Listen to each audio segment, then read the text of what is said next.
So yeah, to be able to go from this general conic formula to all the little individual ones that will be a lot easier to graph, we're going to need to know how to do this algebraic technique called completing the square.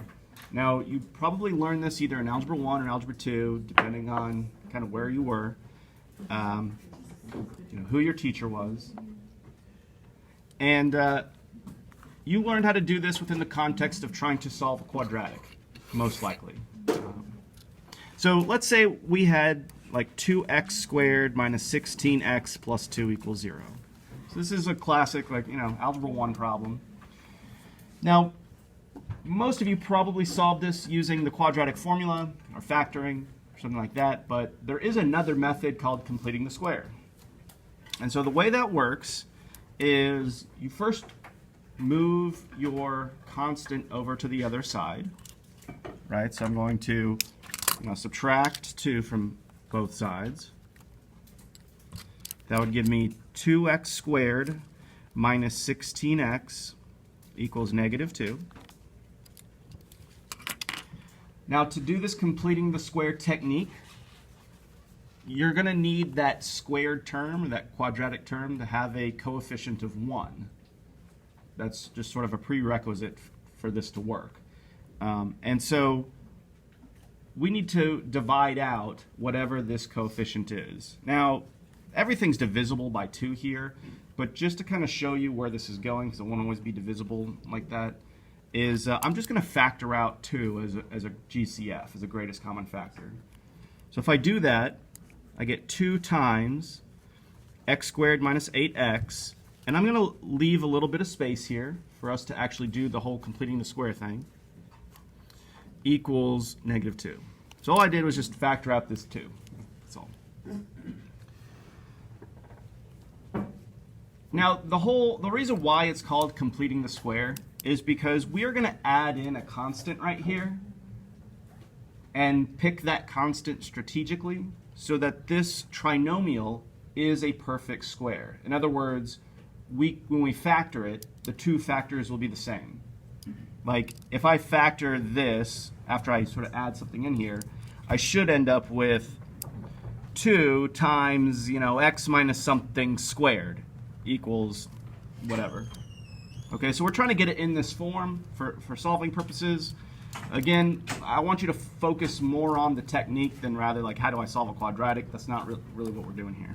So the question becomes like, what do I need to add here or subtract to ensure that this is actually a perfect square?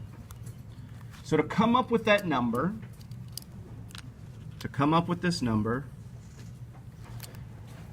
so this number needs to be equal to half of this linear coefficient squared.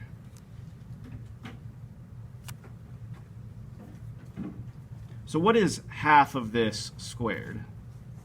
16. So it's half of the b term squared. Or when I say b, what I mean is that linear coefficient. So in this case, it'd be half of 8 squared. Yeah, so we said, what does that number need to be? In this case, it's 16. Now, you can't just arbitrarily add some number to one side of the equation, because that changes the whole equation. If we're going to add something to one side of the equation to make sure we have an equivalent statement, we need to add it to the other side as well. But you want to be careful, because we're not actually adding 16 here. The initial reaction is, oh, let me just do plus 16 over here as well. But I'm not actually adding 16 here, because it's on the inside of this parentheses that's being multiplied by 2. So what am I actually adding to the left-hand side? 32, right? So I need to make sure to add 32 to the right side as well.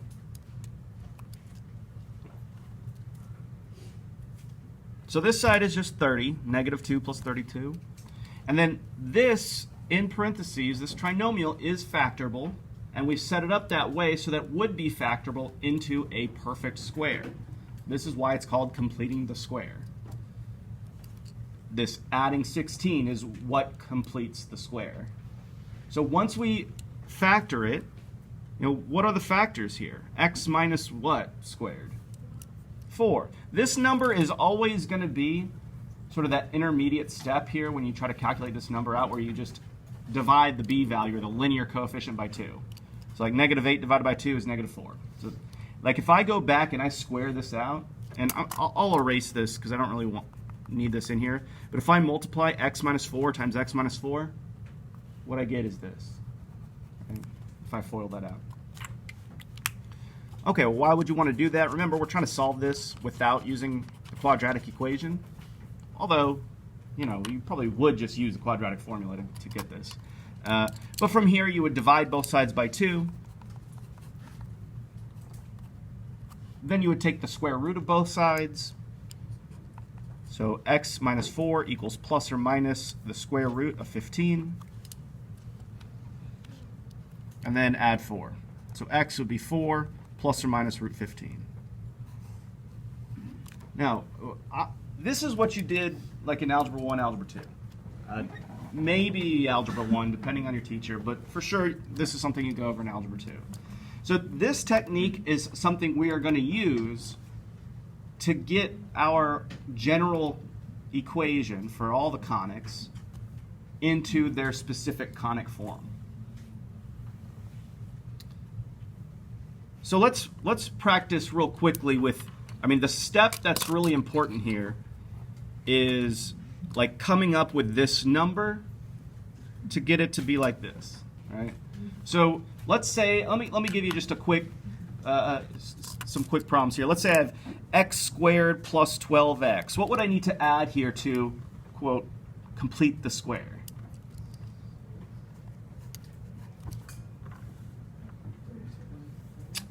So to get that number, to complete the square, you need to divide this by 2 and then square it. So what would that be? 36, right? So if I add 36 to this, now I've got a perfect square, which would be x plus 6 squared. Okay. Let's say I have x squared minus 30x. This one might be a little hard to do in your head. Feel free to use a calculator. But what would I need to add here for it to be a perfect square? All right, where'd you come up with that? So we have negative 15, right? Squared would be 225. So what would be the squared binomial? Like if I factor this, what do I end up with?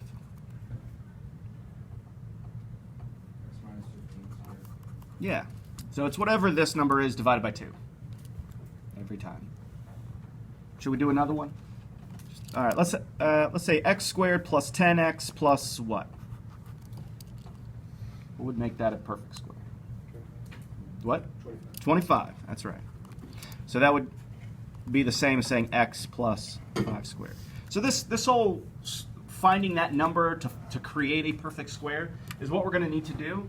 Because if you'll notice, for all of those formulas, whether it's ellipse or hyperbola or parabola, they all have at least one of, but for the ellipse and the hyperbola 2, expressions that have like x minus something squared or y minus something squared.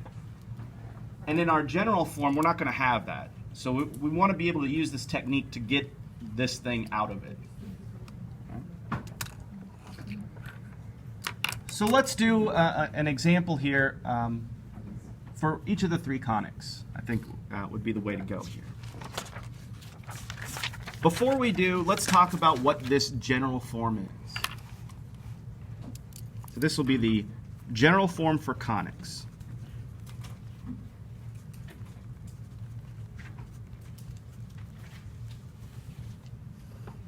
All right, so this is going to be a fun equation, yeah?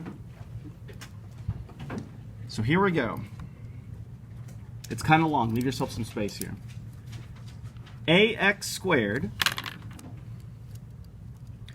plus cy squared plus dx plus ey plus f equals 0.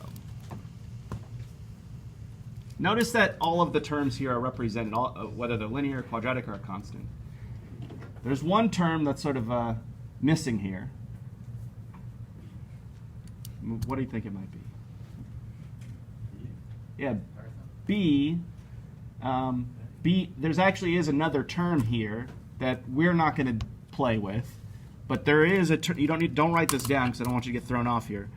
But there is also a plus B xy. Now, the reason why we're not going to deal with conics that have that term in there is because what that does is rotate the conics, and we are just not going to deal with any rotated conics. Okay, so like we don't want to deal with a parabola that has like a diagonal directrix. Trust me, don't want to get into that. All right, and it's just not something we do in precalculus. And next year I'll let your calculus teachers get into that. So don't think like B is just like, oh, that's weird, there's no B. No, there is. We're not gonna play with that one. So the first thing you want to do when I give you an equation in this form is to identify which conic it is. And so what you need to look at to determine which conic it is are the first two coefficients, A and C. And depending on what those values are, you can say with certainty, oh, this is going to be an ellipse or this is going to be a parabola. The reason why you'd want to identify it up front before you play with it algebraically at all is you want to know kind of where you're going. If this turns out to be an ellipse, the steps you take to get it into that conic form is going to be slightly different than if we have a parabola. You know, the equation for an ellipse looks much different than that of a parabola, and so the order of the steps is a little different. Okay, so you want to know where you're going before you start moving things around and completing squares and doing all that kind of stuff. So here's what you need to look at: A and C. If the product of A and C is positive, meaning like if these two have the same sign, if they're both, you know, plus plus or minus minus, most of them will just be like plus plus. In other words, the quadratic terms have the same sign, then your conic is going to be an ellipse. Okay? If the product of A and C is negative, in other words, if the signs of those squared terms are different, so you have like an A squared and a negative B squared, or vice versa, not B, but C, then you're going to have a hyperbola.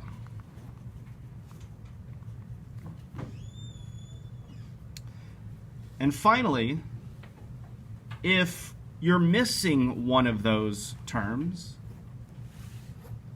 meaning like one of these is 0, so you don't have a y squared and you don't have an x squared, that's going to be a parabola. Now keep in mind, like if you're thinking about like the parabola equations, you only have one of the variables squared, so it makes sense that one of those is missing. So before you begin trying to graph any of the equations that are in this format, you want to know like the first thing you should do is just, okay, what conic is this? Is this conic an ellipse? Is it a parabola? Like whatever, what is it?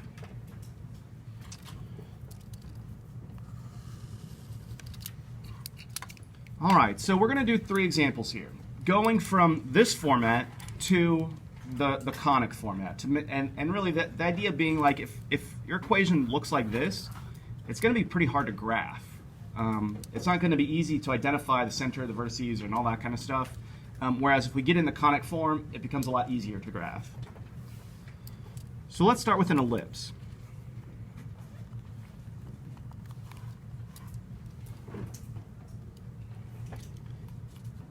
Or, yeah, I guess I'll tell you it's an ellipse, but let's write the equation first. So let's say we have x squared plus 4y squared minus 6x plus 16y minus 3. Now I kind of gave it away, but how do we know that this is an ellipse? The term in front of x would be a 1, so 1 times 4 would be greater than 0. Right, so these share the same signs. They're both positive. Therefore, we know right away this is going to be an ellipse. Now why that's important is now we know kind of where we're going. We know we're going to have like x minus h squared over something plus y minus k squared over something equals 1. And so we kind of have an idea of where we want this all to go. So let me show you how to get it into that form. The only sort of tricky step here is going to be that completing the square step. And I'll show you that one once we get there. All right. Y'all ready for this? Yeah? Okay, so the first thing to do is to group your x terms and your y terms. So like pull out your x terms, your y terms, and sort of group them together. I'm just going to rearrange what I have here as x squared minus 6x, and I'm going to leave a little bit of space because this is actually where I'm going to complete the square on the next step, plus 4y squared plus 16y. Again, I'm going to leave a little bit of space because I'm going to, just as a reminder, hey, I'm going to complete the square on the y as well. And I'm going to move the 3 over. So I'm going to add 3 to both sides. So we sort of did two things here. One is we grouped our x's and we grouped our y's. And then the second thing we did was move the constant over to the right-hand side. Now, at the end of the day, we don't really want this to be a 3 over here. We want it to be 1. So we'll deal with that, but we'll deal with that at the very end. Okay, so once you've got your x's and your y's grouped, now we're going to complete the square on both of those. So we'll do like 2 separate instances of completing the square, with the end goal kind of being we want that x minus h squared, that y minus k squared. So going back to like what we talked about at the beginning, what would I need to add to this binomial to make it a perfect square? The what? 9, yeah, 9. So I'm going to write x squared minus 6x plus 9. Okay, so this is ready to be factored. Now, this one's not ready to complete the square. Something that I'll keep coming back to is that for this to work, the leading coefficient needs to be 1. So before I pick that number, I'm going to factor out the 4. So 4 times y squared plus 4y, leave a little space, equals 3. So once I do that, now I can complete the square. So what do I need to add here to make a perfect square? 4, right? 4 divided by 2 is 2. 2 squared is 4. So these two numbers right here are what I'm sort of adding to the left-hand side to make this all work out nicely. But I can't just add those to one side. I need to add them to the other side as well to make this a balanced equation so that I don't actually change the equation. So I need to add 9 over here. And don't be tempted to add 4 here because we're technically not adding 4 here. This plus 4 is on the inside of a set of parentheses that's being multiplied by 4. Right? So what am I actually adding over here? Yeah, 16. So I need to add 16 as well to this side. So in the next step, what I'm going to do is I'm going to write this as a perfect square, write this as a perfect square, and combine all this stuff.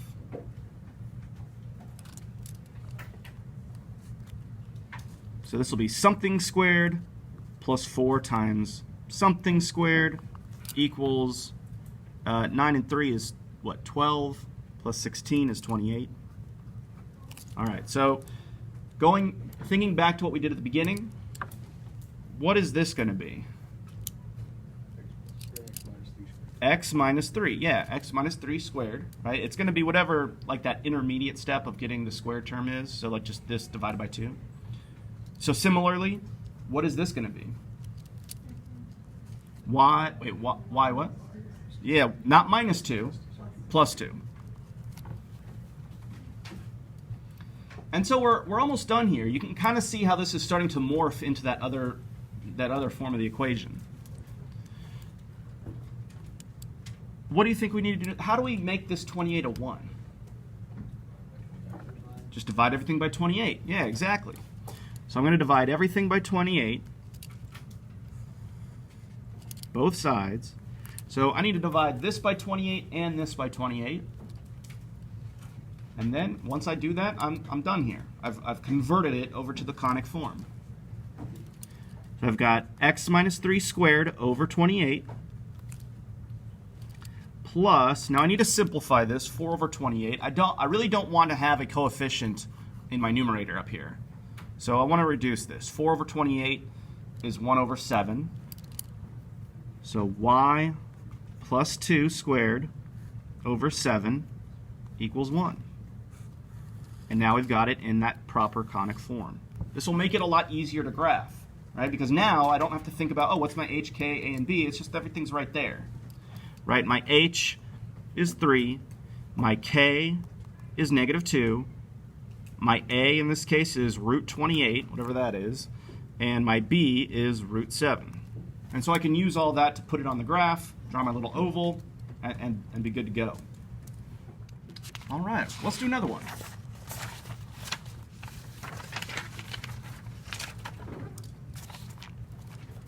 Number 2.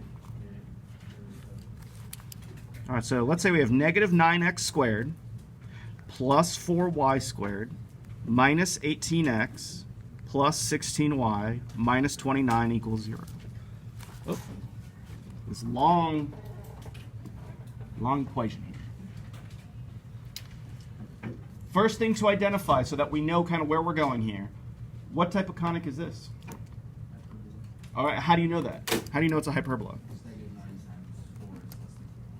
That's exactly right. We look at these two coefficients.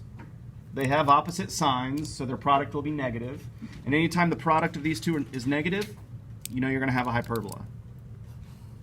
Now the steps we're going to take here are going to be extreme. It's basically the exact same process that we went through with the ellipse. The parabola is the only one that's like slightly different because of just how the formula is set up.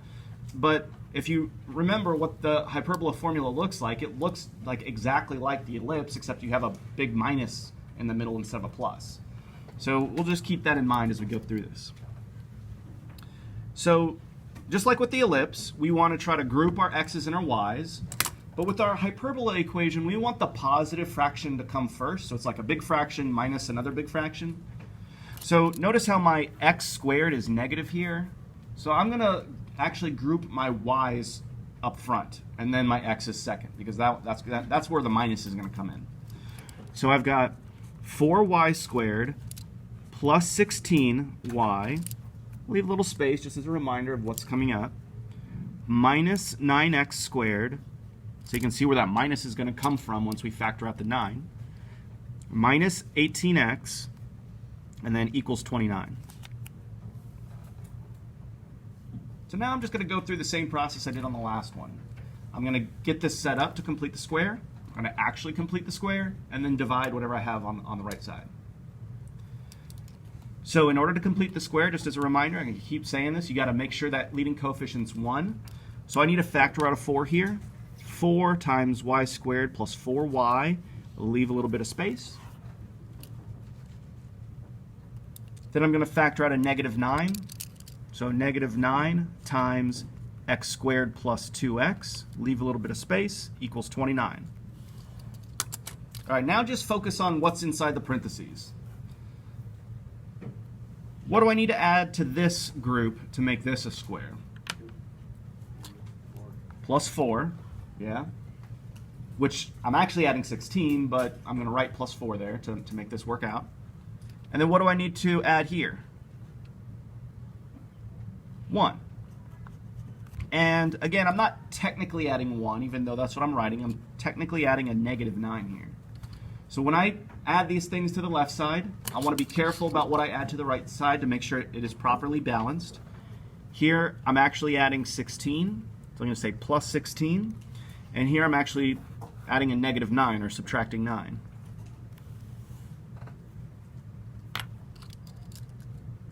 So from here, I'm going to do the completing the square. 4 times y plus 2 squared minus 9 times x plus 1 squared equals, let's see, 29, 16, that'd be 36.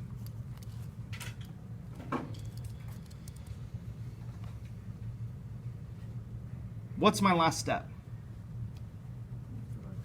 Divide by 36. You want that final number to be a 1. And actually, this is going to work out nicely because these are factors of 36. So when I divide everything by 36, I get y plus 2 squared. See, 4 over 36 would reduce to 1 over 9. Minus 9 over 36 would reduce to 1 over 4. Sort of a weird thing that those switch. Equals 1. And again, you can identify your H, K, A, and B and plot it and go through all that business.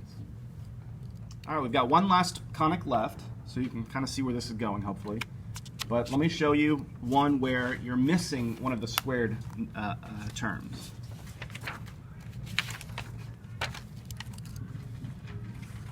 If I give you y squared minus 6y minus 4x plus 21 equals 0, I'm missing the x squared term. So that coefficient is actually 0. So if you're missing one of the squared terms, that's your indicator that this is going to be a parabola. And what you want to do is you want to solve for the variable that does not have a square. So in this case, there's no x squared, so I'm going to try to solve for x here. To do that, I'm first going to separate my variables out. Okay, so I'm going to leave all my x terms on one side and my y terms on the other side. All right, so I've got negative 4x plus 21 equals negative y squared plus 6y. So just move the y terms over to the right side, kind of separate it out. Just like with all the other problems, what we got to do here is we've got to complete the square. So first, I'm going to factor out that negative 1.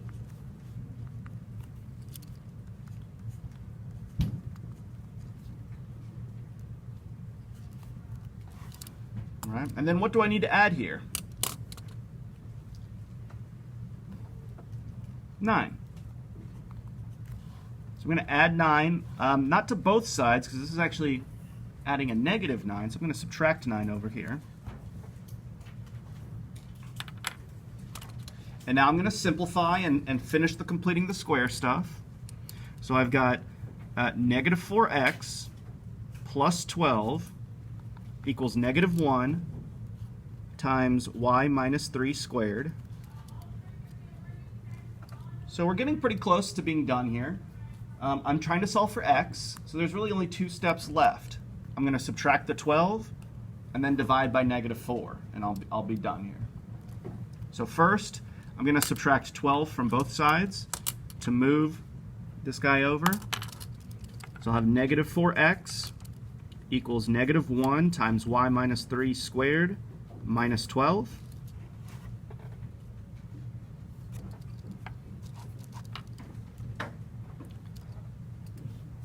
And then divide everything by negative 4. So x equals negative 1 over negative 4 be positive 1/4. So 1/4 times y minus 3 squared, and then 12 divided by 4 is 3, so plus 3. So in each of these cases, we're using completing the square as sort of a means to get from the general form to each of the individual conic forms.